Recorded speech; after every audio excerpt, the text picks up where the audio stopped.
Okay. Hello, everyone. Can everyone hear me? Perfect. Hi, everyone, and welcome to Ground, a semester plus long series of interdisciplinary conversations, exhibitions, and eventual field happenings around the multiple manifestations and meanings of the ground. I am AROUSSIAK GABRIELIAN, Assistant Professor of Landscape Architecture and Urbanism at USC School of Architecture and Director of the Landscape Futures Lab. Along with Associate Professor and Director of the Landscape Architecture and Urbanism Graduate Program, Alison Hirsch, we are the co-curators of this series. Before we begin today's conversation, I'd like to acknowledge the grounds from which we are speaking today. Both Alison and I are located on the ancestral grounds of the Gabrielino Tongva people, who historically inhabited the San Gabriel Valley area around the present-day Pasadena and Altadena. We also acknowledge the grounds on which our institution, the University of Southern California, sits, the indigenous land of the Tongva people, and along with the Chumash, Tataviam, Serrano, Cahuilla, Huañeño, and Luceño people, they're associated with the lands that USC also occupies around Southern California. We pay our respects to the traditional caretakers of this land, their ancestors, elders, and relations past, present, and forthcoming. It's critical not only to acknowledge the genocide, slavery, violence, displacement, migration, and settlement that brings us here today, but to actively address the particular harms that settler colonialism and institutions who benefit from colonialism, including USC, perpetuate on indigenous lands and peoples, especially in the context of this evening's event, where we are seeking to better understand how we humans situate ourselves in the world and in relation to each other, to our pasts, and to the more than human materials and species. We recognize this land acknowledgement is limited and requires us to engage in an ongoing process of learning and accountability through action.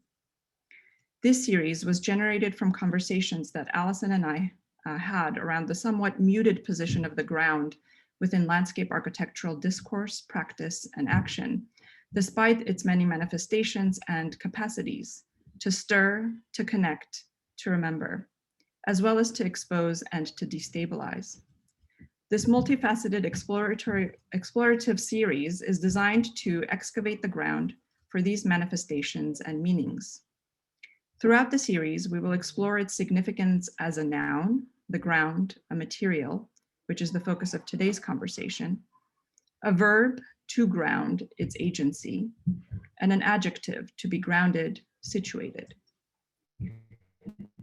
Before we jump into our first conversation focused on material grounds, I'd like to extend my thanks to the people who worked to make this event a reality.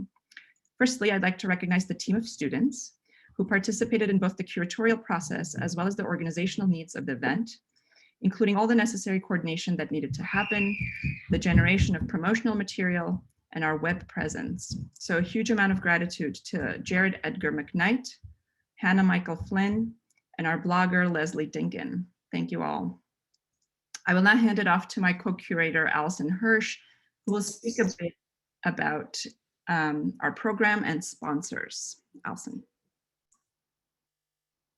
Hi. I was told that the sound is not great. So I'm taking off my ground background. I hope that maybe that helps because AROUSSIAK and I are using the same Wi-Fi. But thank you, and hopefully I'll be brief. I just wanted to acknowledge the funding source that supports this series, which is the Grant and Shea Kirkpatrick Landscape Architecture and Urbanism Leadership Fund. And that fund was able to secure our speakers and put together an amazing team of students to work on the conversations, the exhibit, the eventual field happenings, and the book that will culminate the series. And the Masters of Landscape Architecture and Urbanism program, and specifically the Landscape Justice Initiative that I direct, are the sort of institutional entities that have supported this series.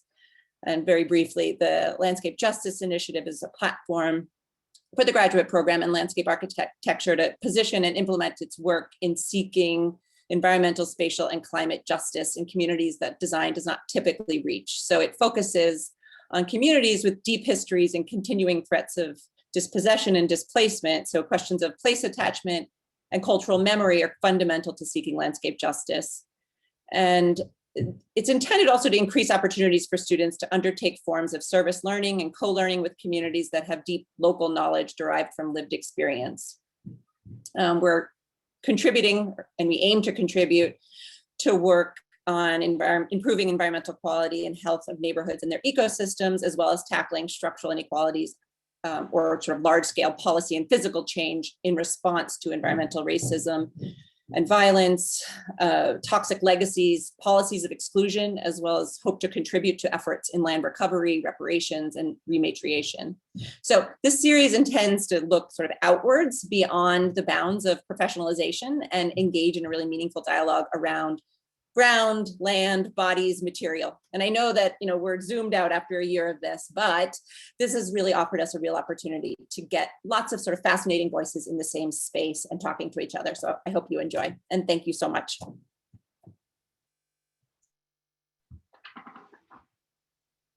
Perfect, thank you, Allison. Before I introduce today's participants, I'd like to open the conversation series with some brief remarks, and I'll share my screen now to do so.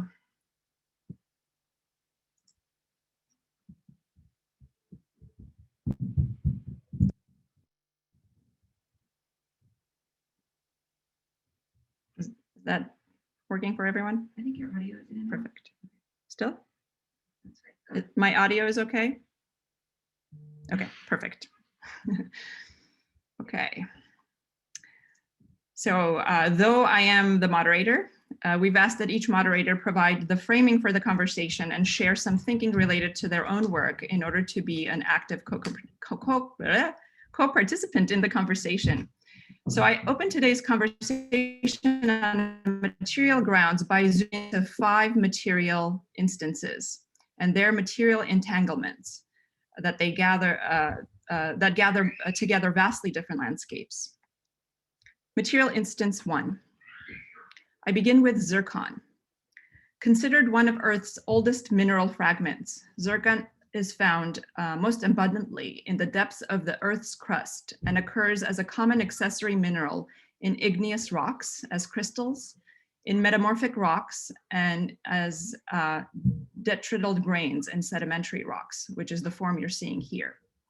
Because zircons can survive geologic processes like erosion, transport, even high-grade metamorphism, they contain a rich and varied record of geologic processes and are one of the key minerals used by geologists for geochronology, which is the science of determining the age of rocks, fossils, and sediments using signatures inherent in the rocks themselves. This brings us to the landscape of Jack Hills in Western Australia, which contains rare relics of Earth's earliest history. Zircons are the only materials that preserve any record of the Hadean eon. The zircons found here were formed more than 4 billion years ago and hold important clues about the history of life on this planet based on traces of biological signatures found within the mineral itself. Through this mineral, we thus gather the vast scale and the temporal depth of the ground, its rock cycles, geologic formations, evolutionary processes, and archival capacities. It additionally gathers the pre-human signature of the Earth and the non-human narratives that it tells. Material instance 2. This is Aqra, found in valley edges, eroding cliffs and bedrock. Is a mixture of ferric oxide and varying amounts of clay and sand. It ranges in color from yellow to deep orange to brown and has been used by earliest humans as pigment as a source of communication and representation of the world. This particular artifact was excavated from the Blombos Cave in South Africa, uncovered during an archaeological dig in 2018 and dated at some 73,000 years. The material process of archaeological excavation reads the ground as a historical archive holding within it cultural records of past presences. This early inscription upon the ground of the earth is an example of the earliest forms of artistic expression, using the ground as source for such creative practice. It gathers a larger landscape of artistic practices engaging the earth as source, from cave wall paintings that have been excavated as part of the human history and culture, to land art and other more recent art forms. Thus, unlike Zircon, which gathers deep planetary history, Aqra collects a geologic narrative of cultural impact and histories of human interaction with the earth. Material instance 3. Columbite tantalite, also known as coltan, is one of a class of minerals collectively known as conflict resources, which are natural resources extracted in a conflict zone and sold to perpetuate the fighting. Predominantly mined in the Democratic Republic of Congo for the past 20 years, companies in industrialized countries have repeatedly purchased coltan despite war and lawlessness, becoming a profitable source of foreign currency for a multitude of state and non-state actors, including rebel forces, Rwandan and Ugandan armies, licensed companies, and poor communities. The flow of arms, exploitation of land and people, and the continuation of conflict are inextricably linked through this material. It is today additionally mined in China, Brazil, and Nigeria, and exported predominantly to Western geographies, as it constitutes one of the main ingredients in our cell phones, personal computers, automotive electronics, and cameras. Ironically, this material, albeit in transformed form, returns back to these non-Western geographies as e-waste, contaminating the lands and hands of mostly Black and brown bodies who mine these landfills for precious metals. This material instance gathers the landscapes of extraction, conflict, exploitation, toxification, fueled by the inextricably linked forces of capitalism and colonial power. Material instance 4, Standing Rock. This material instance is a stone formation with Native American Arikara origins, but significant to the Sioux identity, thus gathering a landscape of intertribal relations as well as trauma from and resistance to colonial settlements. Sioux respectfully referred to stones as Tunka Sila, or grandfather, and believed humans could talk to individual stones of all sizes and even ask them for help in recovering objects and persons, curing ailments, or obtaining information. Certain Lakota and Dakota individuals expressed the intuition that, quote, all the rocks and stones were people turned to stone, end quote. In Arikara and Sioux belief, this particular stone is a petrification of a woman with a child on her back. While the legends diverge, it is the lifting of the stone off the ground onto a pedestal by Euro-American colonists and placing it in front of the local Bureau of Indian Affairs agency in Fort Yates, North Dakota in 1886, the office now known as the site of opposition to the building of the Dakota Access Pipeline, that symbolically marked the beginning of the reservation era.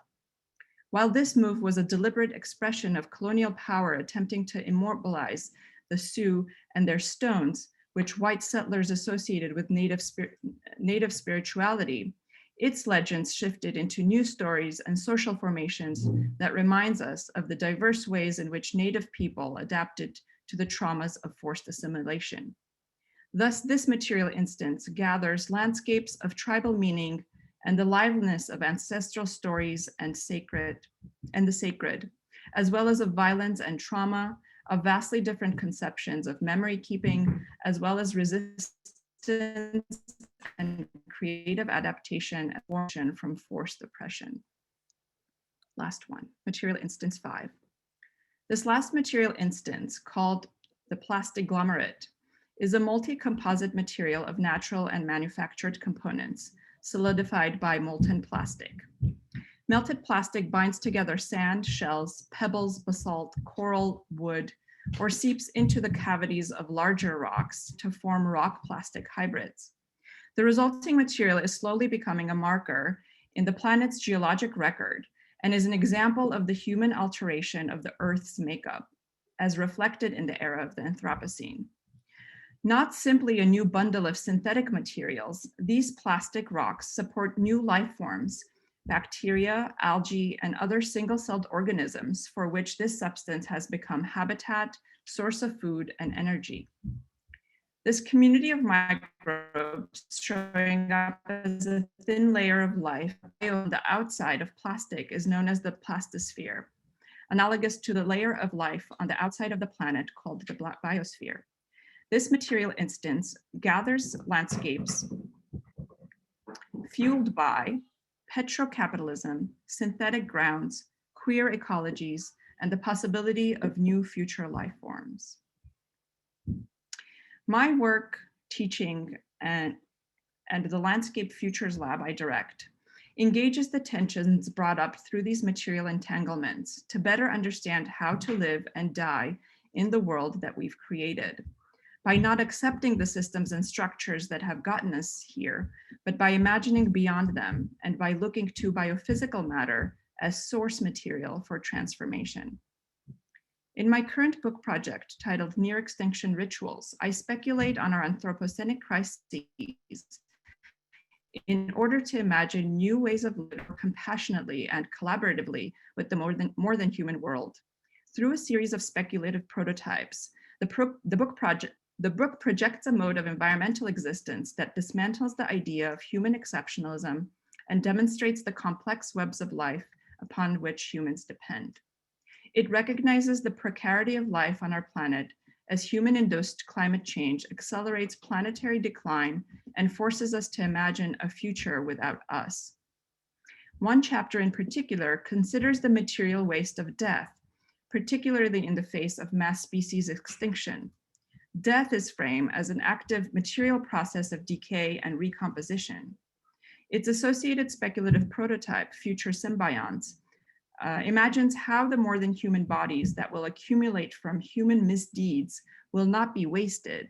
They will be mourned in new rituals of grief that aim to catalyze ethical thinking and mobilize action. At the same time, it imagines how and what our toxic legacies will contribute to life to come. Building on these ideas, I led a semester-long design research studio last term called Landscape at the Intersection of Life and Death, where we turned our focus to the ground. Situating these varied and layered dimensions of the ground within the near catastrophic environmental context projected for the next century, particularly the looming threat of mass extinction that threatens our more than human partners, the studio focused on soil building processes by rethinking the future of burial landscapes through mortuary composting procedures. Interrogating our position in our environmental future, we considered the types of future relationships that we might form with soil, putting in acts of care that go beyond the exploitative and instrumental regimented stewardship eloquently by Maria Puig de la Bellacasa. We considered how our bodies could facilitate this new form of coexistence and how design could enable and accommodate this necessary exchange. Because this exploration engaged the ground across ritual and the sacred, matter and its liveness, embodiment and care, I thought it provided a rich final prompt for what I know will be a rich discussion around material grounds. The ground as material cuts across different fields, frames, disciplines, stop share, disciplines, dimensions, locations, scales, and temporalities. In today's conversation, we will hear how a soil biogeochemist and political ecologist approaches such material as source for doing science, how an artist and landscape architect worked as source for their creative practice and thought, and how an art historian and environmental studies scholar excavates this material as source for scholarship. We are so honored to have this group of scholars and practitioners here. Thank you all so profoundly for your open-minded participation in speaking across disciplinary chasms. I invite you I invite you to see the full bios online of our participants today and the kind of their numerous kind of accolades and amazing biographies. But I'll briefly introduce all of them in the order in which they'll present so that you have a sense of who they are and how they work. First, we'll hear from artist Ryan Dewey, who works in sculpture, installation, performance, research, and land art, looking at connections between people, places, and land use to produce a kind of ecological dreaming. He has been a resident at the ACRE in Chicago, the Alps Art Academy in Switzerland, and the Montello Foundation in Nevada, as well as serving 2 appointments as visiting researcher in cognitive science at Case Western Reserve University, where he wrote the open access book, Hack the Experience, New Tools for Artists from Cognitive Sciences in 2018. Dr. Emily Eliza Scott is a scholar, artist, and former park ranger focused on contemporary art and design practices that engage pressing political ecological issues.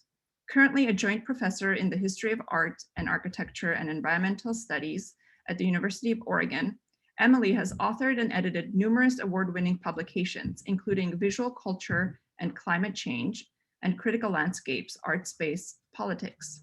She's a founding member of the LA Urban Rangers, whose important work many in this audience are likely familiar with. Dr. Asmenet Asefa Berhe is a professor of soil biogeochemistry and Falasco Chair in Earth Sciences at the Department of Life and Environmental Sciences at the University of California, Merced. Her research interest lies at the intersection of soil science, global change science, and political ecology, and seeks to improve our understanding of how the soil system regulates the Earth's climate and the dynamic two-way relationship between soil and human communities. Finally, Jane Hutton is a landscape architect and assistant professor at the University of Waterloo, whose research focuses on the expanded relationship of the act of building from the material flows of labor to labor movements. Her recent books include Reciprocal Landscapes, Stories of Material Movements, and the co-edited book Landscript 5, Material Culture, and Wood Urbanism, from the molecular to the territorial. Welcome all, and thank you again for being here, and I'll pass it on to Ryan. Oh, one note about the Q&A, the attendees, please use the Q&A option to enter your questions that I will pose to our speakers today. Okay, Ryan, take it away. Thank you so much. That was really fascinating, and I wish I would have heard this before I planned my talk because there's a lot of generative material there. Let me share this screen. I'm going to talk fast, and there are going to be a lot of images, and I'm going to talk about how I use ground to think through landform ontology issues that structure my practice as an artist. It's actually my background as a cognitive scientist that influences my work when it comes to ground. I use language use as a tool to look at the way that we make sense out of landscapes through the category structures that we form. I made a film several years ago called Division and Boundary that looked at how scale influences the way that we categorize the material objects of dirt, soil, ground, and land. And I can't show that film here because of time, but I'm going to run through some stills to give you a sense of the progression. If you want to watch it, you can find it at ryandewey.org. This is a pile of dirt. We can still call this dirt even though it's now in my hands. We can call this dirt even though it's on a piece of paper. But when I grind that dirt into paper, it starts to not be dirt. It's more dirty. The paper's starting to become the subject as the dirt becomes more of an adjective and less of an object. I've used the asterisk here to note that in my version of American English, this is awkward. It's a standard notation from linguistics that I employ in the rest of the film. We can call this soil. We can call it soil even though I'm running it through my hands. It's soil when it's on a piece of paper. It's not soil when I grind it into the paper. The paper's become dirty. You could say soiled, but in my version of American English, dirty is the go-to descriptor here. This gets better. This is ground. In my hands, this is no longer ground. On a piece of paper, this is no longer ground. When I grind the ground into the paper, this is no longer ground. The paper is dirty. This is land. When I pick up a piece of land, it stops being land. When I put a piece of land on paper, and when I grind that piece of land into paper, it stops being land.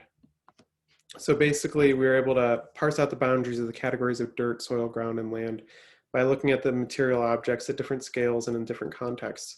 And not much is really surprising when you go through it systematically like this, but it helps to make the point that when field becomes object, it stops being thought of as field. This has implications for everything from land use to a sense of place to the formation of capitalism and the way that landform ontologies can enact violence on people who identify as coming from the land.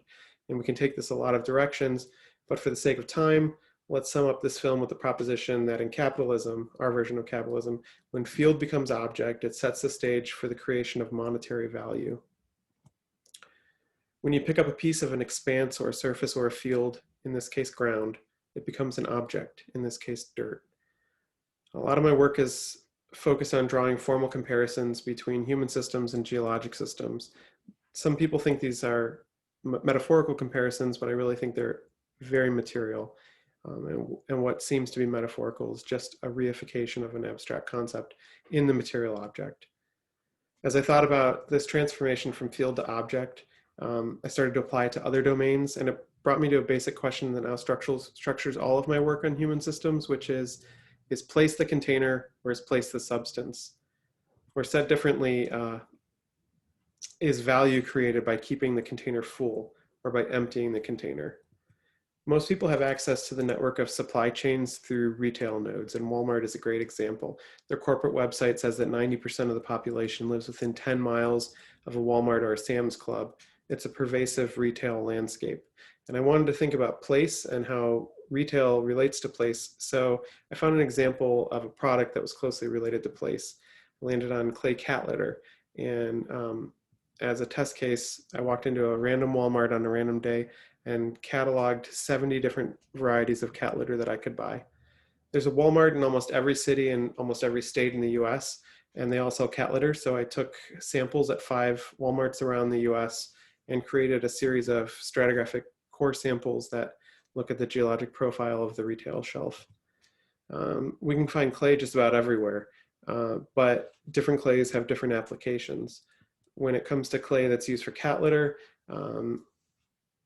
the types most used are bentonite and fuller's earth, and these are the quarries where those cat litters are produced from.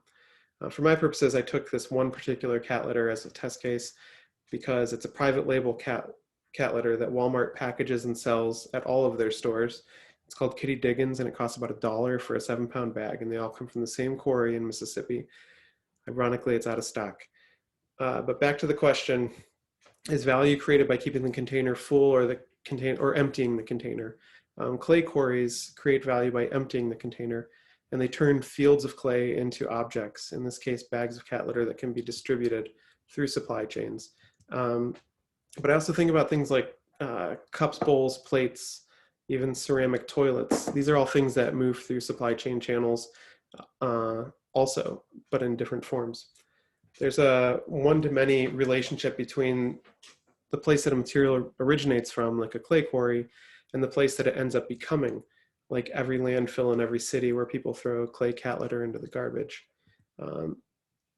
Place sub X becomes place sub N, and Mississippi is distributed through the infrastructural landscape of supply chains to tens of millions of cat litter boxes across America before entering the permanent geologic stratigraphic profile of the landscape of millions of non-Mississippian landfills.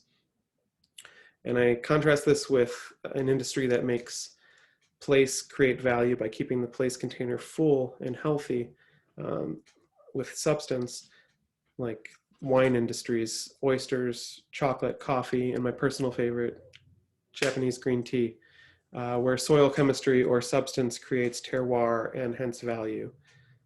This is a piece of Japan that I conjured in Ohio through the supply chain. To be more specific, this is a piece of Yame, a city in Fukuoka Prefecture in Japan that I conjured from Cleveland, Ohio, conjured in Cleveland, Ohio, from single origin, small batch Gyokuro green tea that I anaerobically composted and extracted the latent Japanese soil minerals from, which were present in the tea leaves and that had traveled to me directly from the grower. Place moves with the product.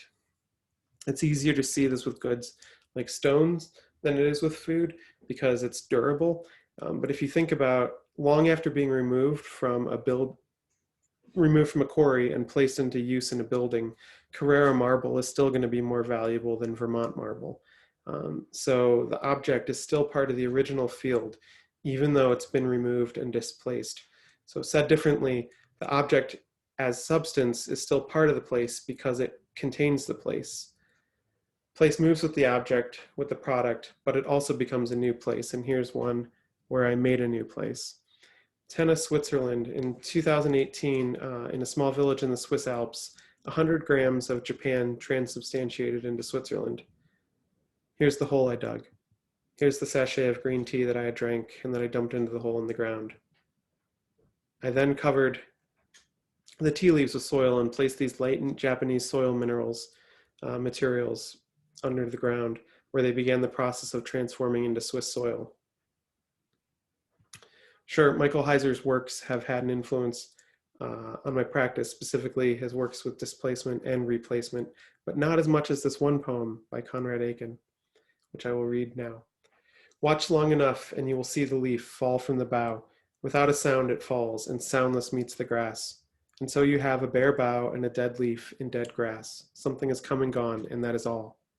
But what were all the tumults in this action? What wars of atoms in the twigs? What ruins fiery and disastrous in the leaf? Timeless the tumult was, but gave no sign. Only the leaf fell and the bough is bare. This is the world. There is no more than this. The unseen and disastrous prelude shaking, the trivial act from the terrific action.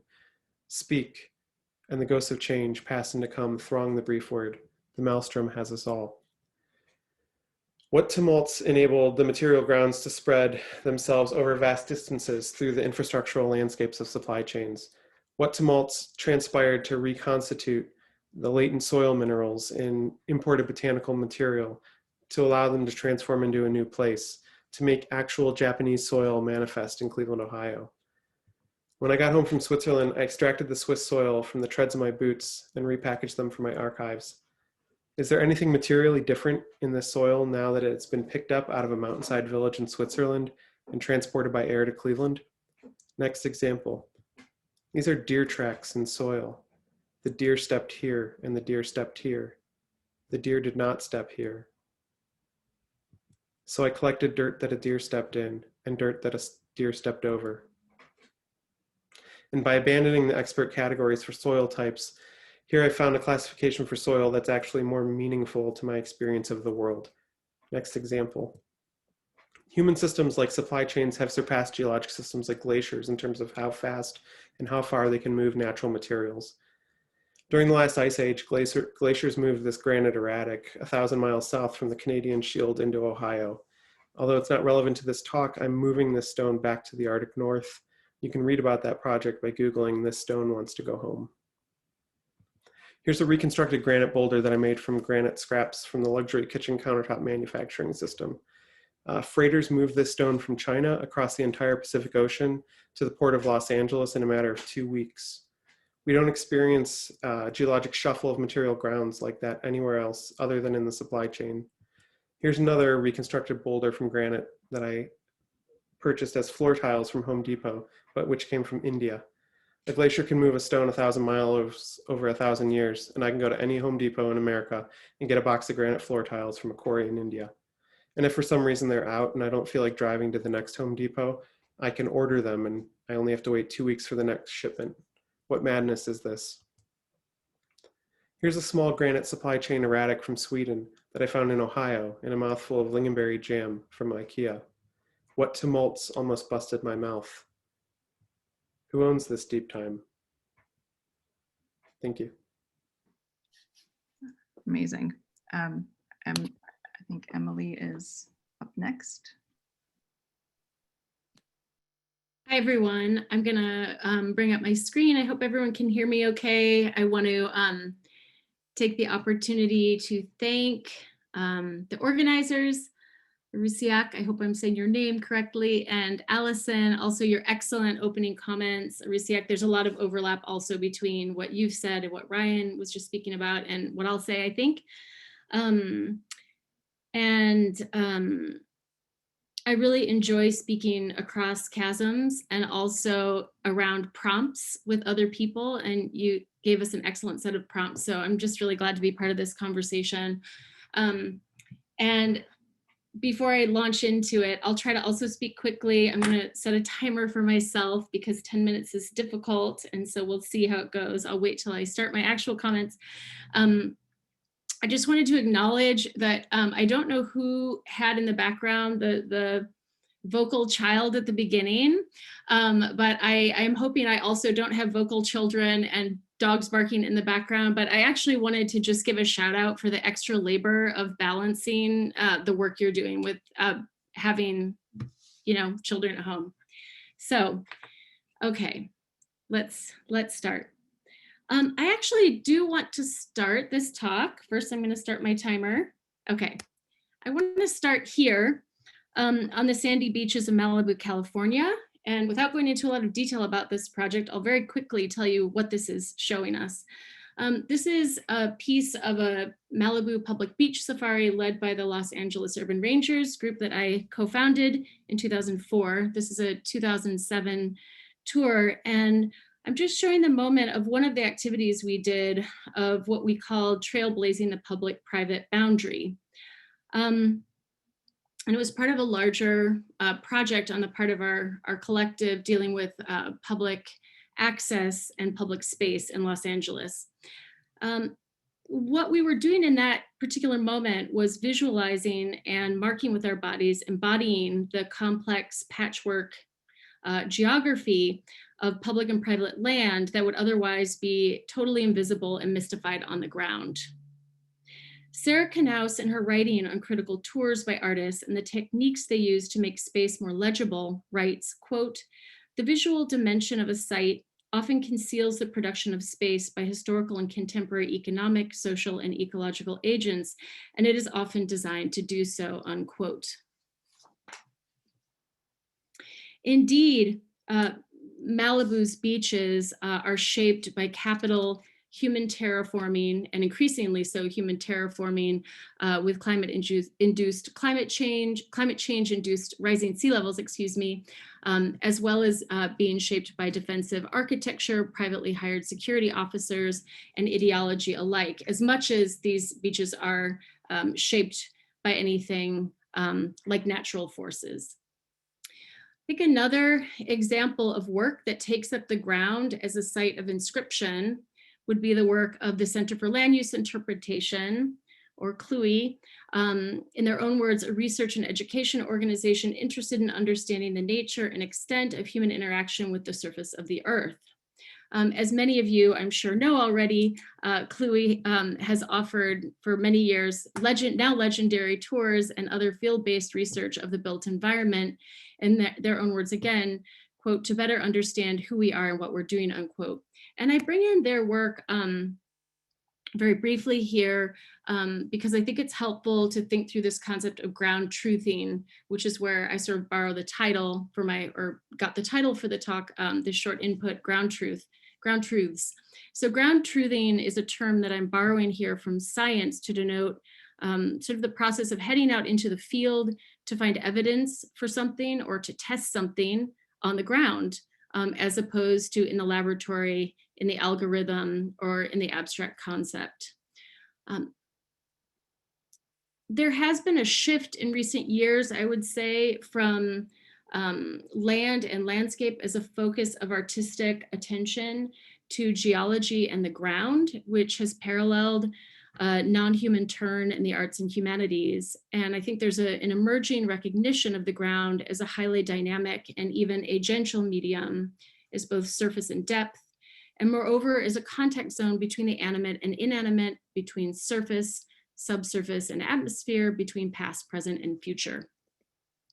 And this panel and the whole kind of upcoming series of conversations that are this panel is connected to, I address address very much, I think, this expansion or shift, and are sort of actively seeking to build this vocabulary.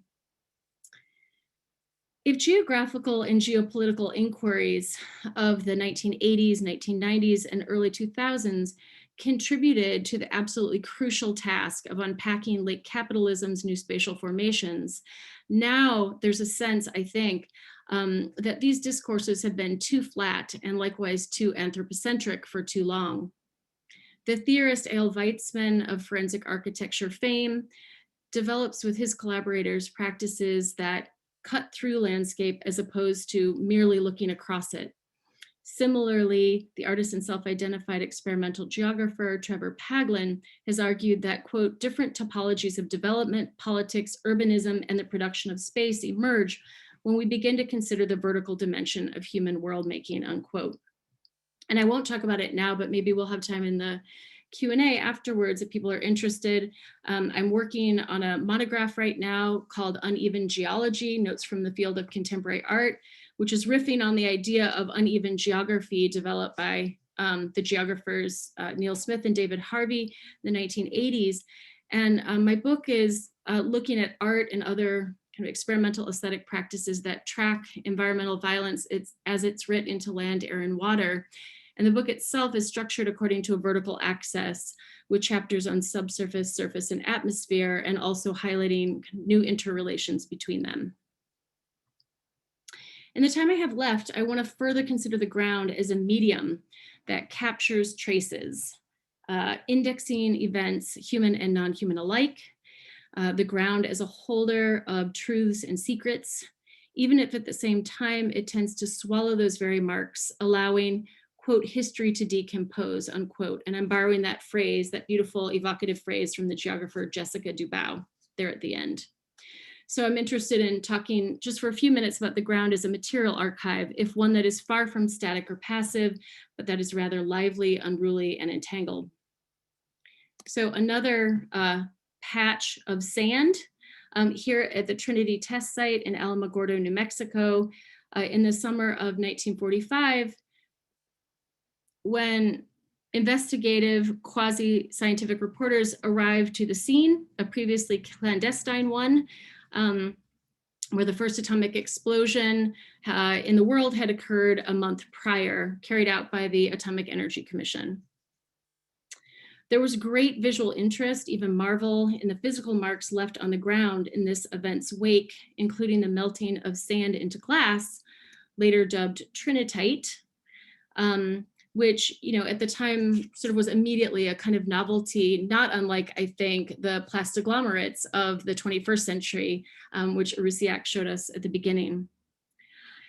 Only later, sort of after these kind of initial moments of almost visual spectacle and marvel at this new topography that had been created by this atomic explosion, only later would recognition and alarm build over the danger of radiation to biological life.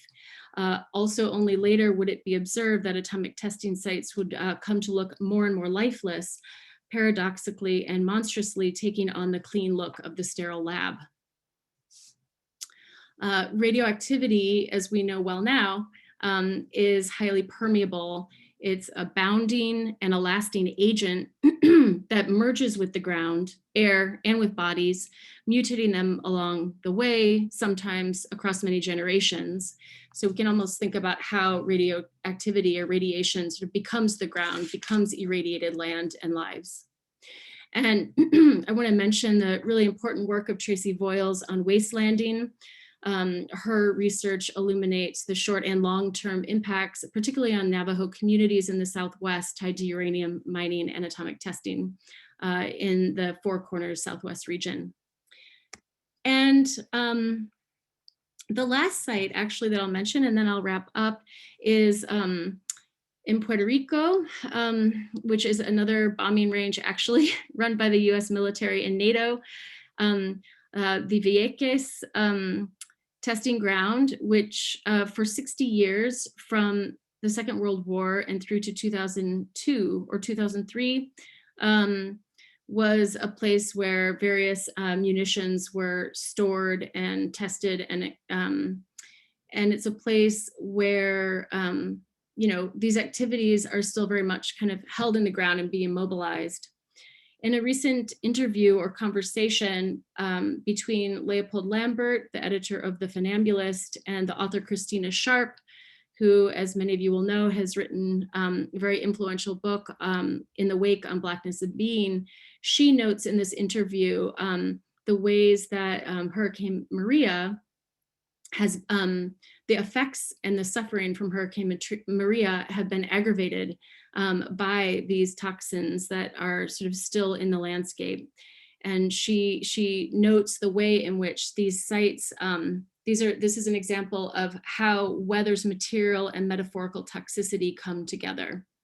And the metaphorical toxicity she's referring to as part of her larger sort of research and work theorizing around anti-Black climates. So the ground in a case like this in Vieques and the violence embedded within it is far from still, settled, or bracketed. So it's unmoored and sort of continues to sort of, this violence continues to do its work, right? So the last image I'm going to show here, perfect 10 minutes, is by the artists Jennifer Alora and Guillermo Calzadilla, Landmark Footprints from 2001 to 2004.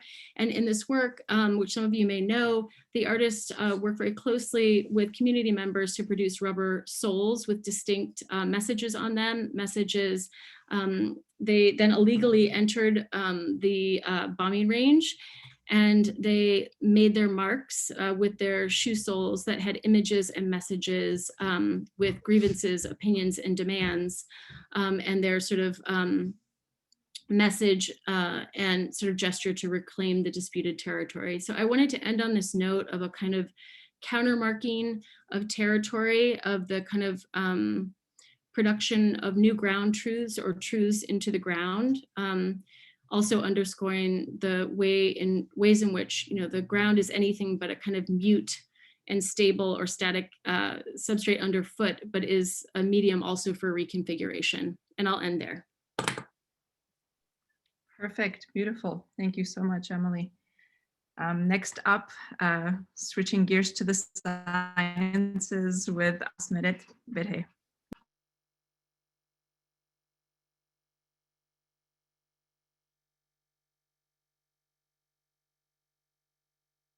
You're muted. Of course. Sorry about that. First, let me just say thank you to Allison, AROUSSIAK, and team for inviting me to be part of this conversation on the ground beneath our feet and its underlying biotic, abiotic components, multi-phase processes, and critical ecosystem processes that it governs, which is kind of the stuff I study. I would like to say that I'm coming to you all today from Merced, California, in the Central Valley, which is the grounds of the ancestral home of the Miwok and Yukut people. And as I start this conversation, I should say that I am a classically trained soil scientist, you could say. So to me, there is an important distinction between soil and dirt. And it's kind of quite interesting how both previous speakers touched a little bit upon that. And I would like to give you my assessment on this. So to me, dirt is a nuance, something that's not important and unsightly. But I think the soil under our foot is nothing like that at all. Soil represents the difference between life and lifelessness on the earth system. Hence, I think it's really important that we, the collective we as in humanity, do not treat soil like dirt. Soil is precious. It's an intergenerational resource that controls, among other things, the food and nutritional security of all living things on land, and even the Earth's climate, as I'm going to share about my work today. And it also has implications, quite profound implications for national security. So to a soil scientist like me, we define soil. I want to put up this definition just to make sure we're on the same page, as the layers of generally loose material made out of mineral and organic matter that are affected by physical, chemical, and biological processes at or near planetary surfaces, and that this material usually holds liquid, gases, and supports biota and all kinds of plants, including microbes.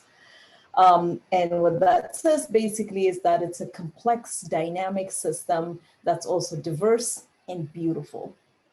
As the late Francis Hall, a soil scientist himself, used to say, we are all just temporarily not soil. And in fact, he used to write his name as Francis Hall TNS, just to highlight that he is just temporarily not soil. So in the work that I do, what we highlight is that soil is a critical resource from a climate change perspective. And part of this is because soil stores large amount of carbon. So you all have heard that the global climate change problem that we're having right now is a result of large amounts of carbon dioxide we're releasing into the atmosphere. And when you think about carbon in that way, then it becomes important to realize that there is more carbon in soil than there is in all of the world's atmosphere, plus all of the world's vegetation, all the biota combined, and then twice over. That's a lot of carbon, right? And there's a lot of carbon in soils because when plants photosynthesize on land and they use the CO2 that they take out from the atmosphere to build their bodies, and, kind of when they take it in, they build carbon. And then those plants and the animals that consume the plants, when they die, their bodies decompose at or near the top of the soil surface, forming what we refer to as particulate organic matter or particulate carbon. This is a fast cycling carbon, which is really more like a checking account if you use a bank analogy for soil carbon. The idea here is that you could think about carbon as the balance of soil carbon as being dictated by input and output of carbon into the soil system. The input comes from plant productivity. The output is through decomposition of this carbon in soil by microbial processes.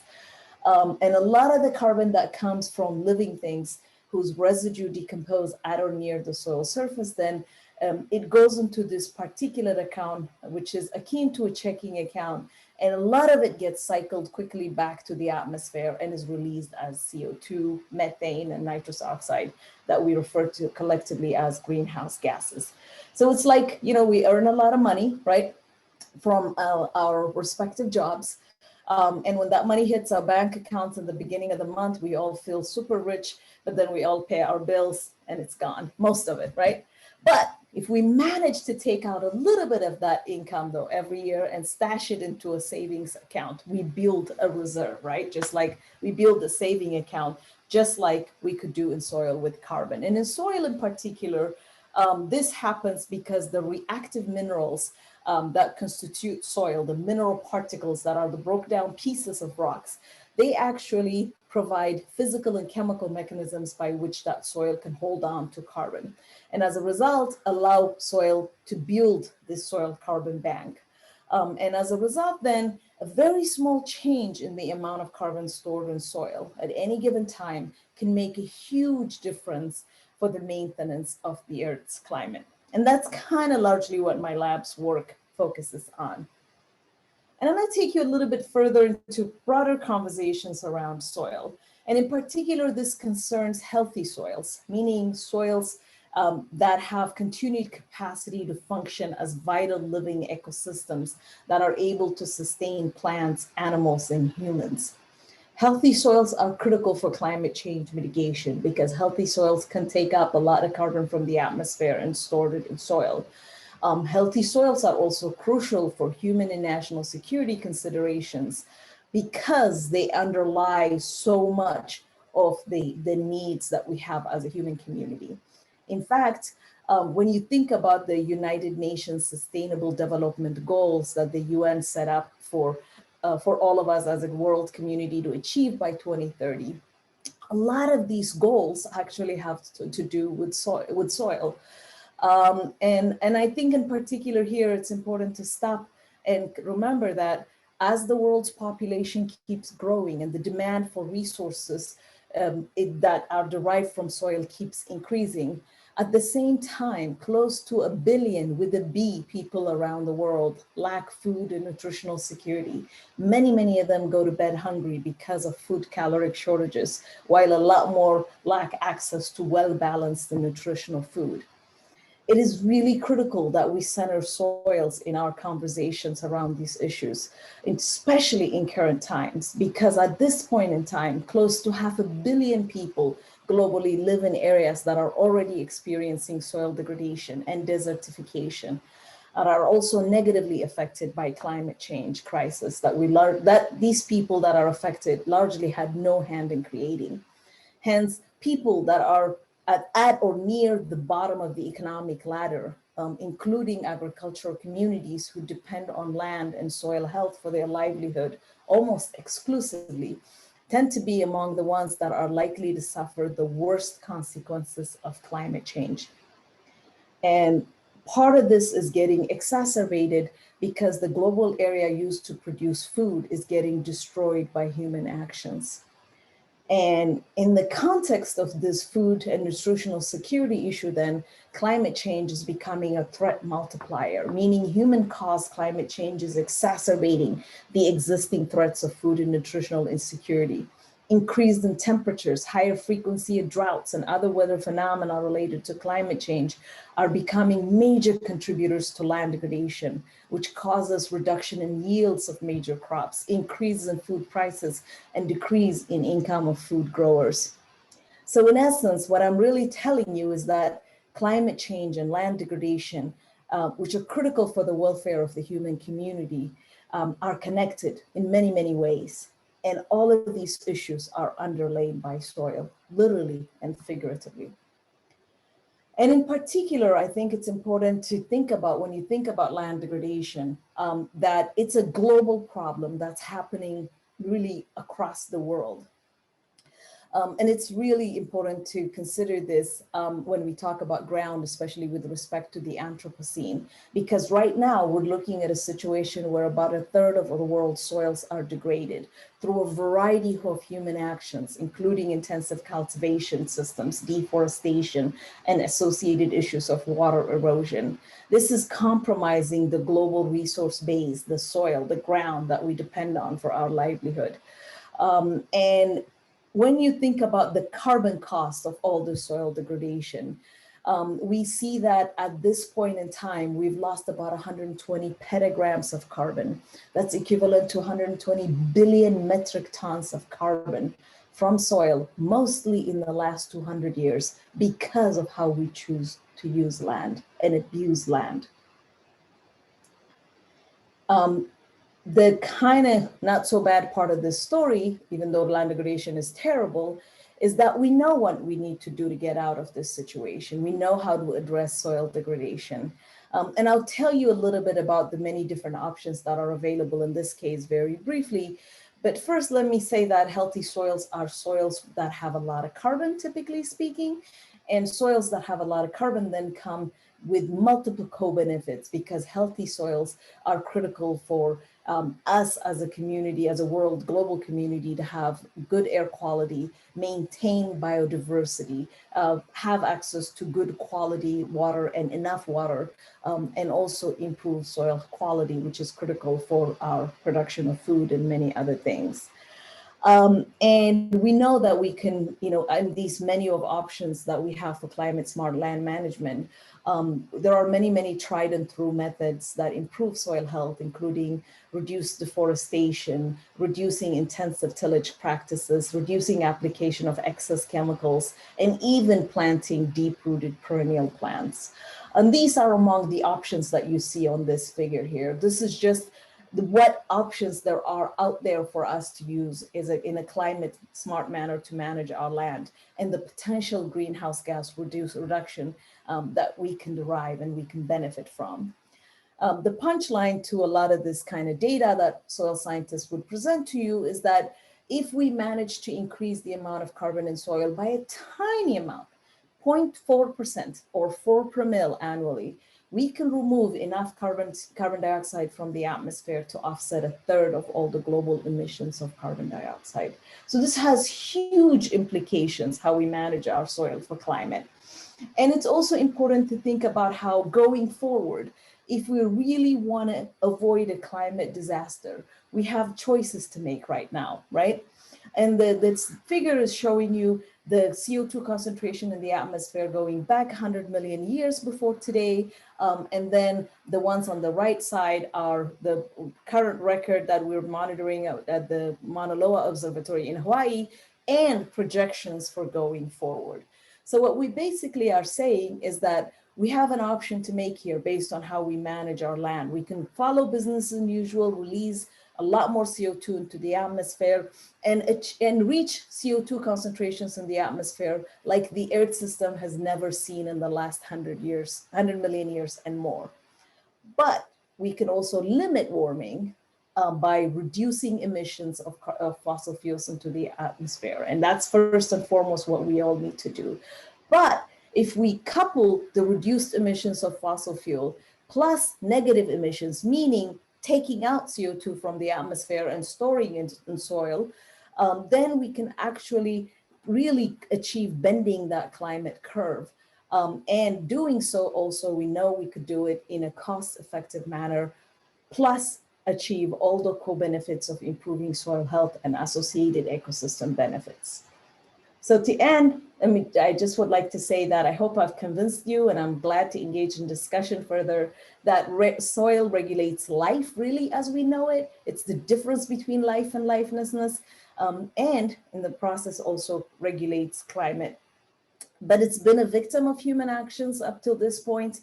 And if we do our job right, though, if we manage it right, it could offer powerful solutions for not just climate change mitigation, but even for ensuring food, nutritional security, and even national security considerations going forward. Thank you, everyone. Thank you so much, Asmodee. Last up, we have Jane Hutton. Jane.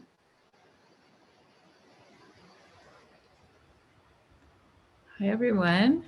I'm all charged up. That was so inspiring. All of these talks are so charged. Here I go, sharing my screen.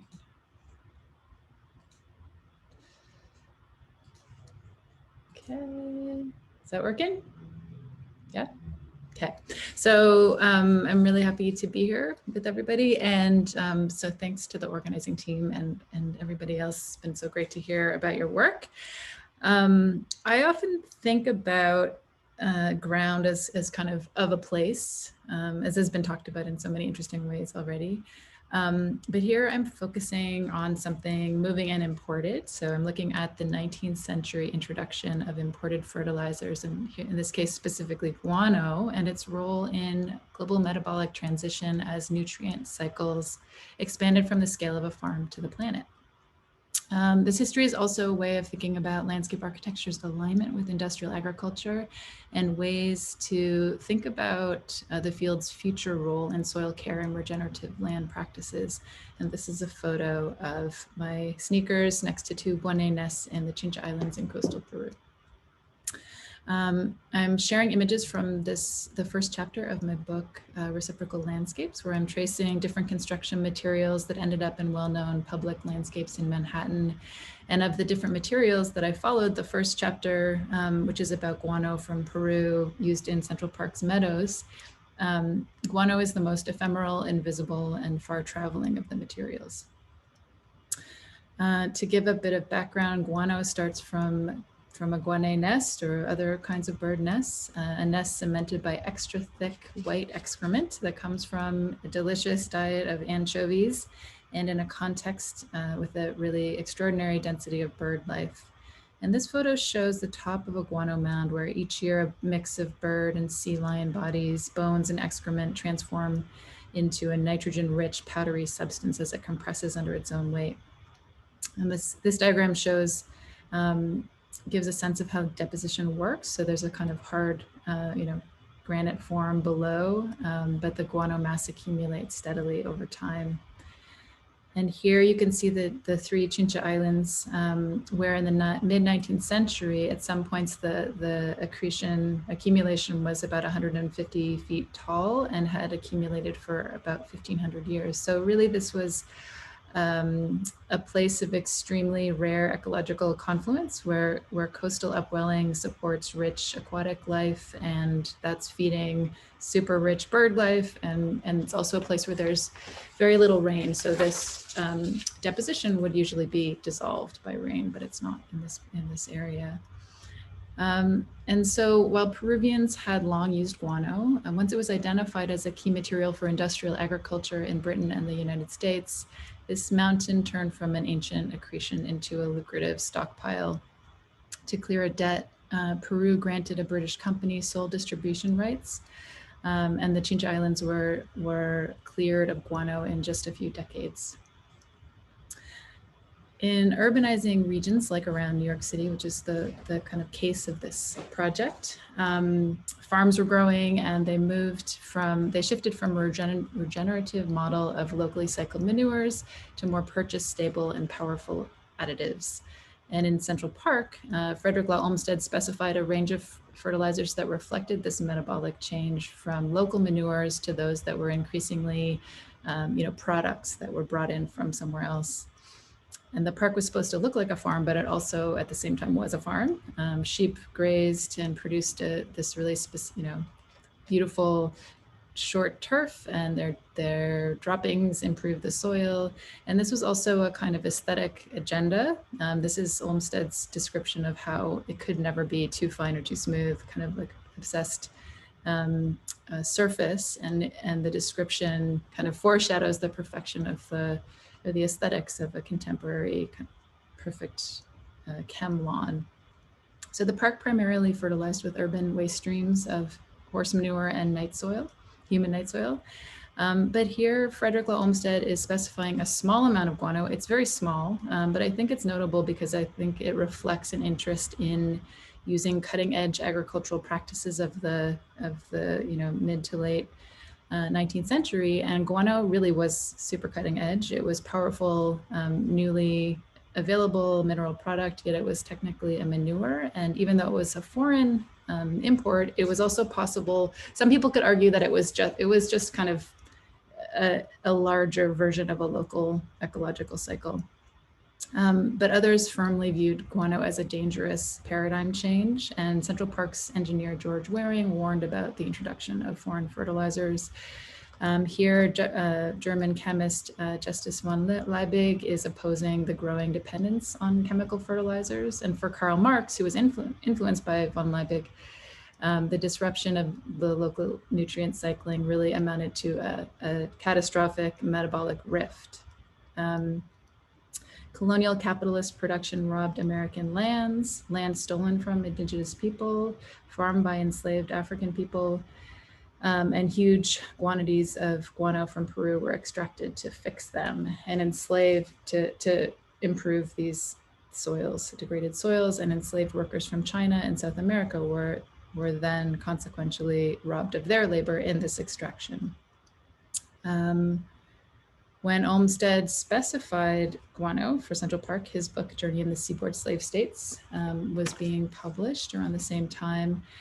And generations of intensive cash crop farming had left soils throughout the American South depleted and exhausted, and poor agricultural production really threatened the South's economic capacity for secession and control over the right to continue enslaving people.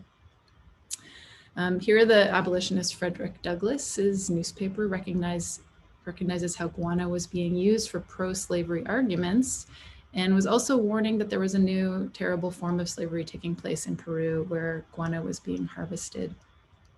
So these photos show the kind of action of harvesting guano, and you can see that, well, I'm not sure you can see, but essentially it's a kind of inert material, but when you start to chip it up, it's incredibly caustic and damaging to your lungs. And so nobody, of course, wanted to do this work. And so at the time, Britain and Peru had already abolished slavery, and in the US, abolition was near to come, but the entire kind of slavery apparatus was redirected towards the Pacific for this industry. So British companies contracted Chinese workers under false conditions of free labor, and they arrived at the islands enslaved. So by relocating workers to these kind of isolated, harsh working conditions, companies could wield power otherwise illegal in a supposedly abolitionist context.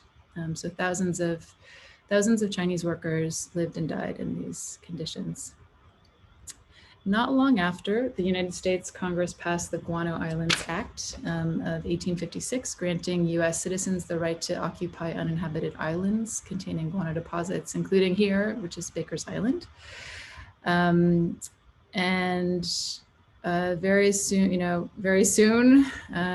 Very rapidly, all of the guano was essentially gone, and the world shifted towards the use of Chilean nitrates. And to connect it to where many of you are in Southern California, these nitrates really played a major role in establishing the California citrus industry, which is something that the environmental historian Edward Melillo writes a lot about. So mineral nitrates rapidly depleted, leading to the development of the Haber-Bosch process and the synthetic production of ammonia from atmospheric nitrogen, which is really the basis for modern industrial food production and the landscaping industry, which includes, everything. And we all know the kind of contradictions that come up between thinking about like beautiful green spaces and the impacts of this kind of chemically produced landscape. So today on the Chinchilla Islands, they're part of a national reserve system for the Peruvian Guano archipelago, which promotes sustainable harvest of guano for domestic use in organic farming. And they're hoping that the program might bring tourism to the region, which is required to support their conservation efforts. But still, they're concerned about the damage that tourism can bring up as well. I think this story points to a paradigm, well, it does point to a paradigm shift that occurred in the 19th century, but it's one that has produced or is a kind of part of a lineage of the crises of the present. And we can see I'm seeing in kind of design schools all these amazing examples of studios like the one that AROUSSIAK presented in earlier, and then also work that Tracy and Seth Denizen are doing that are such exciting explorations of soil and its kind of centrality to this field and to many fields. So that's really exciting. And I think we can also see, this is an example of a symposium that's happening this week made by Regeneration Canada that's centering soil regeneration as a primary, kind of focus for addressing climate change. And then popular films like this, Kiss the Soil, examine the existential crisis of soil carbon loss. So this is on Netflix, everyone's watching it. Water contamination and ecological destruction and how they're associated with industrial agriculture. But as many have criticized the film and also in some cases, the dominant regenerative agriculture movement, it excludes Black, Indigenous, and people of color, largely excludes these people and ignores Indigenous regenerative land practices and erases the legacies of land dispossession, slavery, and ongoing structural racism as factors in the climate and agricultural crises, which kind of comes full circle to the, this trajectory, the story of guano and its role in this transition. So for other settler landscape architects interested in regenerative land practices, and I think many should be, I think there's a lot to learn from Indigenous and Black-led movements for food sovereignty, and also looking at organizations like Via Campesina, one of the world's largest popular movements, which intersectionally addresses the outfalls of corporatized agriculture, brings that towards thinking about defending for the right to seeds, supporting agroecology while addressing violence against women and trying to bring a lot of these issues together. So that's where I'll end that. And thanks a lot. Looking forward to the discussion. Thank you, Jane. Amazing synergies and amazing presentations so far. Really exciting. Thank you all so much for being here and for sharing your work with us. So I'll start us off with a few points maybe to talk about. Feel free to also connect, your work with anything else that was shared, and I want the conversation to be somewhat generative. But maybe I'll start kind of on a conceptual note. There's been a kind of, from all participants, there's a kind of temporal specificity that everyone has engaged, from the 150-year formation of the kind of mound of fertilizer to the intergenerational conversation that both Asmeret and Emily brought up, Emily with regards to the radiation and so forth, and of course geologic timescales. It sort of, there's a kind of grand time scale that this sort of temporality requires of us, a slowness that it asks of us. So I wanted to kind of conceptually start to ask, what is the benefit of such slow scholarship in each of your disciplinary practices? How does time more generally impact your work? And specifically this kind of, again, a focus on the slow with regards to scholarship, with regards to science, with regards to artistic or creative practice.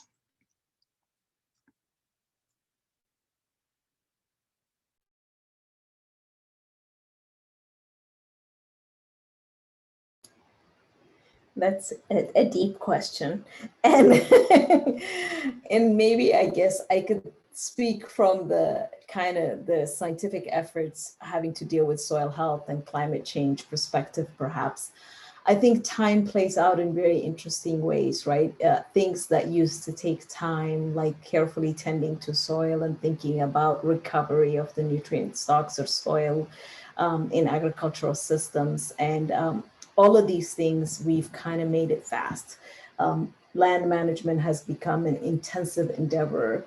We chop trees fast, like these things remind me of the Lorax, right? When he creates the double wax hacker, is that what he called it? Right, chop it fast and then till it fast, grow things many times. And all of that, though, from a soil's perspective, what it accomplishes is this rapid extraction of the resources that are in soil. And so that extractive process, without giving soil a chance to regenerate, without giving soil a chance to actually rest, right, what it needs to accomplish the healthy components that we refer to, is kind of how we got here, right? It's exactly how we got to this point. And so a lot of the discussion around regenerative agriculture, climate smart land management practices right now is in many ways a plea to rethink how we've been managing things, how we've been speeding up things to a point where the time scale at which soil needs to be created and to regenerate is at a mismatch with how we're using and extracting resources right now. You can say the same thing about fossil fuels, right? And fossil fuels and how long it takes to create them in the Earth system versus how fast we've been extracting them. So I think a lot about time from that perspective in particular. Yeah, I could go on and on in response to this question and on a number of different levels. I'll try to keep it fairly short. Definitely, in my own work, I've been increasingly attentive to and influenced by thinking about slow versus fast and spectacular violence. I'm referencing Rob Nixon there, of course. And, I'm teaching a class right now called Unnatural Disasters, which is just so much of what we're looking at in that class is sort of trying to figure out ways and look at models for denaturalizing the kind of, for denaturalizing the way things are framed, and for thinking about larger structures and systems and thinking across scales, but also maintaining attention to kind of the fine grain or the high resolution of the specific at the same time. So, during your talk, Asmaret, I was thinking about this week in that class, we were looking at transboundary haze and the fires in Indonesia relative to land grabbing. And we read Saskia Sassen's work on this kind of just new moment we're living in really since really 2006 or 2008, this kind of intensification of foreign investment in land, like on a really massive scale, and that how much that's tied to what you're talking about, this kind of situation of land degradation. And of course, it's linked to a much longer process that came up in your talk as well, Jane, about kind of the Plantationocene and or kind of these, forms of colonial capitalist modes of agricultural production and the kind of extractive nature of them. So anyway, I think that, that's something I think about a lot, is that it's both the kind of temporal scale, but it's also the spatial scale. And it's about sort of shifting to thinking in terms of larger structures and systems that produce or maintain settler colonialism, et cetera. And then on a more, and a lot of figures too write about, like Vandana Shiva with her work on sort of seed sovereignty, writing about this breaking and the possibility that long-term knowledge can be maintained, like the violence of that, right? That so much long-term knowledge is being lost, both on the part of humans and also more than human sort of other species with biodiversity loss, et cetera. Then on the more meta level, this issue of slow scholarship, I love the Feminist Manifesto for Slow Scholarship. I feel like I am just constantly fighting against and subjected to and struggling through a condition of kind of hyper extraction, which is contemporary academia, and the kind of pressure to be in constant production mode. And I feel like slowness can be an important piece of resistance. I think it's a really hard one to figure out how to carve out and maintain. I'm constantly struggling with wanting to give more time and attention and care to my students, but being spread way too thin across way too many of them. And so again, I could go on and on about that meta level, but I don't think these are distinct from one another either. And my kind of, in terms of the value of slowness, too, in research, I feel like looking back, I wouldn't have known this until, sometimes you realize things retrospectively, but I feel like I've been working on the same kind of project for decades now, like back to when I was a young ranger, through to creating the urban rangers, through to being a graduate student and now a professor, of like, I've been interested in the same kind of bundle of questions. They're constantly changing, but it's like, to have that kind of luxury of working on something over a sustained period of time is one of the things that I appreciate about, doing the work that I do. Thank you for that. Fantastic. Anyone want to link this to their creative practice? Okay. So thinking about slowness for me is what has made me interested in cat litter, actually.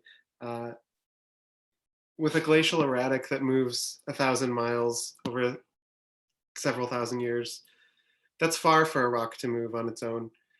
But with the stone that comes from quarries in China in a matter of 2 weeks to every Home Depot in the US, that's super fast. So I wanted to see if we've beaten glaciers at how fast and far we can move granite. Is there a place that glaciers still have us beat? And where I live on top of 2,000 feet of glacial till that was pushed down during the last ice age. And it's what's made the Midwest flat and farmland. And I started looking at what it would take for the consumption of cat litter. What would it take to produce the same amount of depth of clay? How many cats does it take to cover Cleveland? Or what that would be. The American Pet Association estimates there's between, I think it's like 76 and 94 million cats. And if you split the difference and go with 85 million, how many cats, using how many bags of cat litter does it take to cover 69 square miles, the size of Cleveland, with a foot of cat litter. And it takes about 150 years to get an inch. So the volume of cat litter that we're moving is minuscule compared to a glacier. And in some ways that gives me hope that nature still has us beat in some ways. Thank you. But an interesting thing to add to that would be to think about how fast humans are moving soil in the Earth system right now compared to the natural rates of soil erosion, right? That's 2 orders of magnitude at least, if not 3 faster, by how fast we're eroding the soil. And when you're talking about the timescales and nature comparison, my mind just instantly went there, kind of the dichotomy of different processes. You could think about the different time scales. Absolutely. Yeah, lovely. I feel like I have like 10 half sentences, like just like, oh yeah, a little thing here and there. I guess, and the question of speed, I was thinking a lot in your talk, Ryan, about how your projects, and even just in what you just said, you're kind of giving us, you're trying to, I feel like you're helping me like grapple with the calculations, which are just like impossible to make and kind of ridiculous to make. And I feel like that is such an important job actually, to just, I feel like everyone's kind of helping us get our head wrapped around something that is very difficult to wrap around. And I think I also really appreciate the slow research movement that you were talking about, Emily. And I think it is so related. And I feel like the more that I try to understand extraction of land, the less I feel like I can do, the less I can do this research like I thought I should, you know, like the less I want to claim certain things, the less I want to operate in certain ways. So that's a kind of, you know, challenge, I guess. And then I think also I was thinking about speed in your talk, Asmaret, which I find so like inspiring. I feel like just within the catastrophe, it does feel kind of like if things could be a certain way, it does seem fast. Or I mean, I don't know if that's a too reductive way of thinking about it, but the fact that these plants can grow and this, you know, hypothetically, this could happen. But of course we know there's a lot standing in the way. But still just somehow you articulating that potential is very hopeful. Thank you all.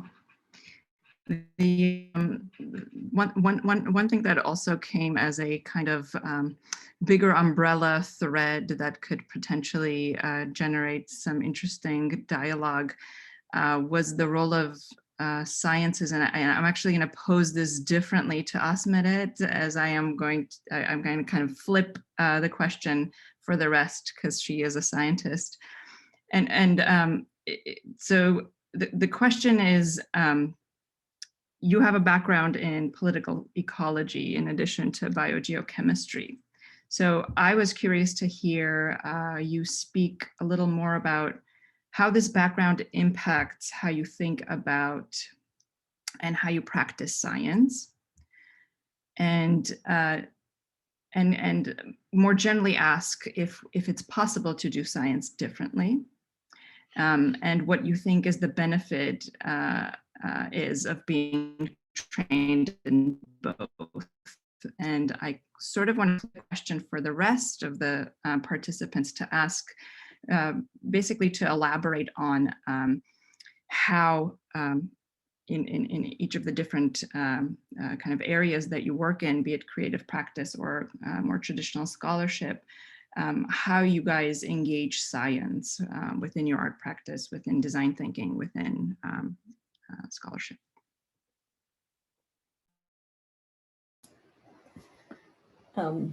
So maybe I'll tell you a little bit. I'll start by saying I ended up doing a master's in political ecology after getting a bachelor's in soil science, because I felt like at the time we were discussing a lot about soil degradation and, you know, the physical, chemical, and biological changes that occur with soil degradation.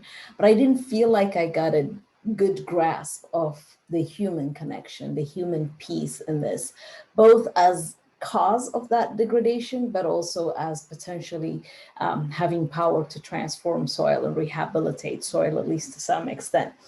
So I end up doing the master's, and I feel like it's probably one of the best things I've done for my career, right? Because a lot of the work that I do in biogeochemistry can be sometimes a bit reductive. We spend a lot of time in the NMR lab trying to unravel the chemical composition of organic matter, how it's changing because of fire, climate change, this and that. And the chemistry is exciting, don't get me wrong. It's really super exciting, but at the same time, I think it allows me, having this background, to get out of that reductive approach every once in a while and think about the bigger picture here. What are we talking about really? And how did this happen and where are we going, right? And in particular, when you ask questions about climate change and fire and erosion, which really all have huge human imprints in these questions, I think that perspective is invaluable. And I think in many ways also political ecology, you know, as a field allows me to use a political economic framework to understand human environment relations, right? And so that in many ways brings in this sometimes missing component in how we do science, in recognizing that, first of all, even, you know, resource questions are always political. There's always a political component here to deal with. And science itself is political.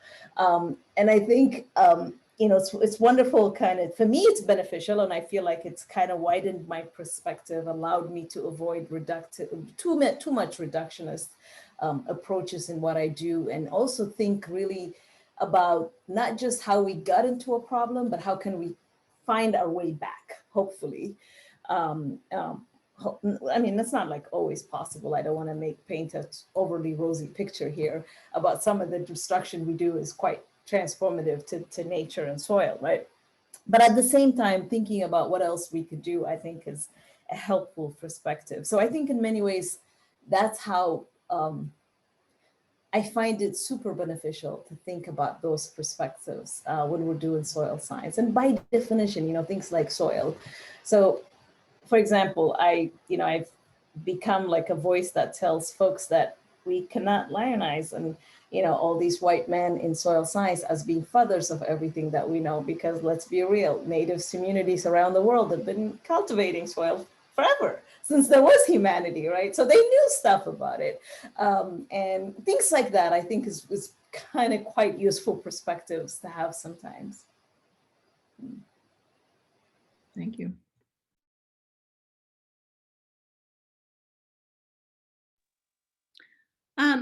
I would say in some ways, I feel like I was closest to science when I was working for the National Park Service for almost a decade, because I had a lot of colleagues who were biologists and I would accompany them out into the field. And, you know, my days off, we could sometimes volunteer to head out with a field biologist and sort of help them do a bird count or, you know, all sorts of amazing things. So I feel like my kind of training and perspective on things was so deeply formed during those years.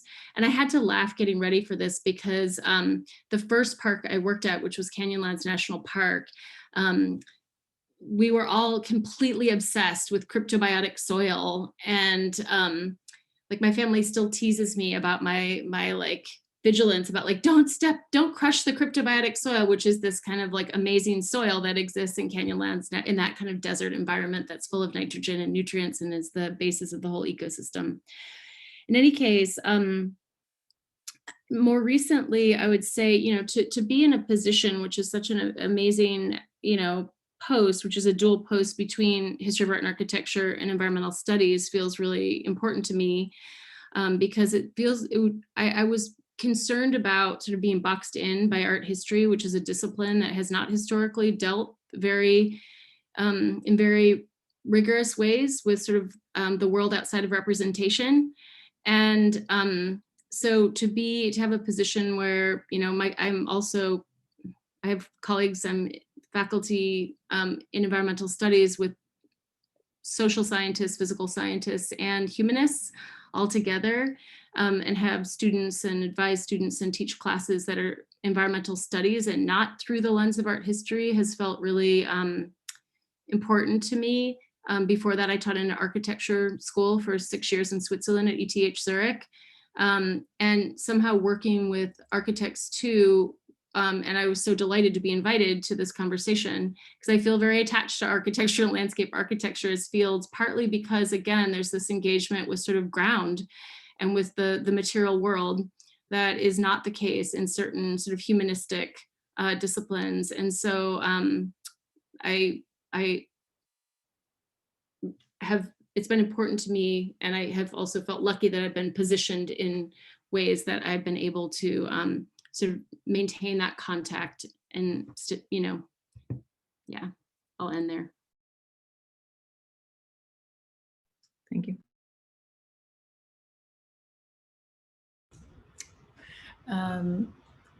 On that, I guess I would say I actually studied biology and I loved it. And in my research, it's maybe too long of a story for now, but basically at the time that I was doing that, it was really not, it wasn't very cool to be incorporating humans into your awareness of biology. And the lab that the professor that I worked with was amazing, but it was considered kind of contaminating to the science that we were like interested in people's relationships to their environment. And so I think that's kind of what led me to get into, I thought that's what landscape architecture would be. And so I think things have changed a lot, but it was interesting that at the time it was just like, that's not really appropriate science. And I think it's so different. And I think was really, I think it just makes me very interested in learning or in kind of getting into the details of biophysical everything, which I think is in everything. So it's, I guess, something that I would like to stay connected to and try to continue learning more about. For me, my background in cognitive science, I have a master's in cognitive science, and I focused on spatial cognition, how people perceive landscapes. And that's kind of my entry into the idea that we relate to land in a way that can be analyzed by science. But when I stand somewhere like the Grand Canyon, I have a sense of awe because I feel small compared to the large expanse in front of me. But when I think about geologic deep time, I don't experience that same sense of awe. And so I use my reading in geology and the geosciences to help me appreciate something that doesn't immediately evoke emotion in me. So I think maybe I exploit science for those purposes. I also have a background in anthropology, and I had done some work in Papua New Guinea looking at agricultural practices like 22 years ago. But that the suite of tools that I used in participant observation, I know it's from the social sciences, but that's helped me approach my contemporary practice through asking questions of a place and like how a place wants to be known. So I do pull back into the archives of a little bit of social science for me, but yeah, that's that.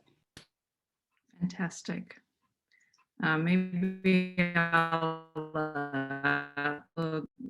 put one more question out there, and then I know it's the time is we took slightly longer with the intro, so I know you must all be kind of spent. So the term the Anthropocene, and even many of its proposed alternatives, has been significantly problematized, particularly for the use of the anthro, as attempting to speak for all people, when clearly we understand climate impact as imbalanced, with the predominantly industrial north being the overwhelming source of emissions and toxification that's having the most kind of catastrophic effects in the quote unquote developing world, largely in the Southern Hemisphere. So how has the term and the idea of the Anthropocene worked its way through your work, and is it useful anymore?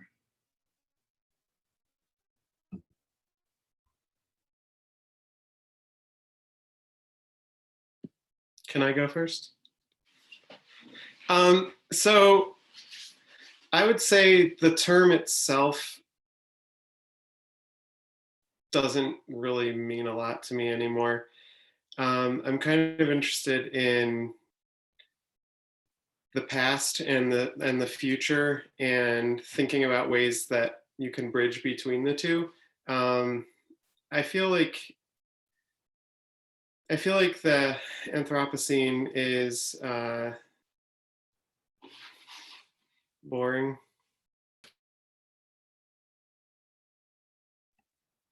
I taught a seminar about 1.5 or 2 years ago called Sizing Up the Anthropocene, which was my attempt to really map out the different trajectories within the kind of debates around the Anthropocene. So that was very helpful. I'd say for me, it's a term that I hold at arm's length. I have a kind of knee-jerk skepticism, which I have always about the term, partly because I have a knee-jerk skepticism towards new terms in general, and the kind of connection they often have to like territorializing or laying claims on something. And that they often also tend to erase or blind us to much longer standing structures. That said, I went to both of the Berlin, HKW, Berlin Anthropocene campuses. I was very influenced in some ways by the people I came into conversation with and have remained in conversation with since attending those. So it's not that I haven't engaged with it, but it's a good question about what's happening to it now, because I do feel like it's already sort of on the wane in certain respects. On a more positive note, I do feel like the term itself has catalyzed interesting things, interesting work. And that is, it's catalyzed some important cross-fertilizations and counter debates that are also really relevant.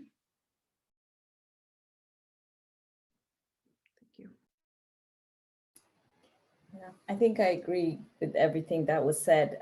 The terms is a bit interesting, but in many ways, I feel like we have to figure out, though, even if it's not this term and this framing, some way to represent the rather rapid change in, a kind of whole scale change in the Earth's surface we've caused, right? As somebody who studies, biogeochemical cycles of carbon and nitrogen and climate and erosion, there's really been very little like what we are experiencing right now, what's happening. So at some point, especially if we keep going in that business as usual scenario in that climate figure CO2 that I showed you, we're approaching things that the Earth system has never really seen anything in the 100 million years and even more time scales. So whenever these the kind of conditions that we're experiencing right now. So I don't have a very good alternative, necessarily speaking, of what that should be, but at some point, marking the unprecedented rate of change that human actions are causing and have been causing since we decided, we are masters of it all, seems important to mark, right? And I think in many ways that term, even as contentious as it is, it has stirred a lot more discussions around these issues, not just in academic discourses, but even I think in many ways in topics that sometimes touch on policy. So I see the utility of having these conversations, but I also recognize the conflicting issues associated with that, with the term itself. Thank you. I just agree with what everybody's saying. I think it's, I think it's useful. I think it's useful. I think it's useful even for it's useful if you don't like it, it's useful if you do like it, because there's something to kind of get the ball rolling. So I think it's really, yeah, has catalyzed a lot of important, necessary discussion. Wonderful. I know there's a question in the chat from, oh, Emily, go. No, I just wanted to let's take the question from the audience member, but I had a question also for you, AROUSSIAK, and Allison that I wanted to ask if there's energy still. I can also do it after we officially close it. You want to join?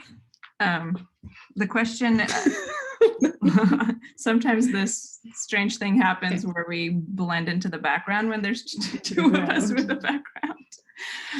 So I loved hearing about the Landscape Justice Initiative and the Landscape Futures Lab at the beginning, and I'm just curious about how they relate to one another. And I'll spend more time on your websites or whatever sort of information you can give me about them to understand what you're up to with these, but I'm just curious to hear more about those and how they relate to each other. You want me to start? Yeah. So the Landscape Futures Lab is a design research incubator, and the kind of task that we have, or the aim, the mission, is to expand the climate imaginary. And we work at two fundamentally different scales simultaneously in the lab, which is the design of ecological systems at the kind of territorial or larger planetary scale, and the biological design at the material or even sometimes molecular scale. And the whole methodology that's deployed in the lab borrows from future studies. And so there's kind of a speculative long view that's projected with every project that students and experts from the sciences that I've kind of create around projects work with. It's a highly collaborative platform, and we have, everything from molecular biologists to oceanic conservators to artificial intelligence technologists. They all come together, and the idea is similar to the kind of aims of this type of conversation, where we're talking across chasms and across disciplinary frames and frameworks and methodologies, is to get everyone to converse on topics related to the climate crisis and to come up with not solutions, but alternative ways of existing more collaboratively with the kind of systems with which we're embedded within.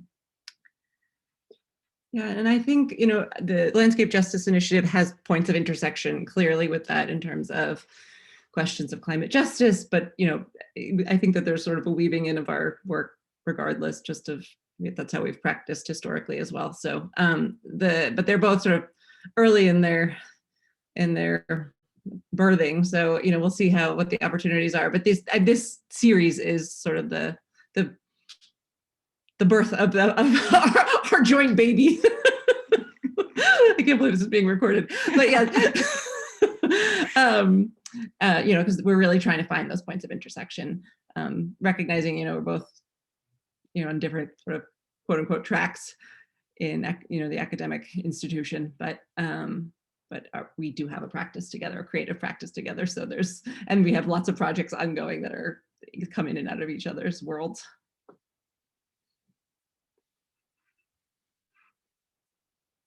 Okay, if there's things you want to expand amongst all of us, but I think that's probably a good place to wrap up, because I know it's later than I said it would be, and everyone must be tired.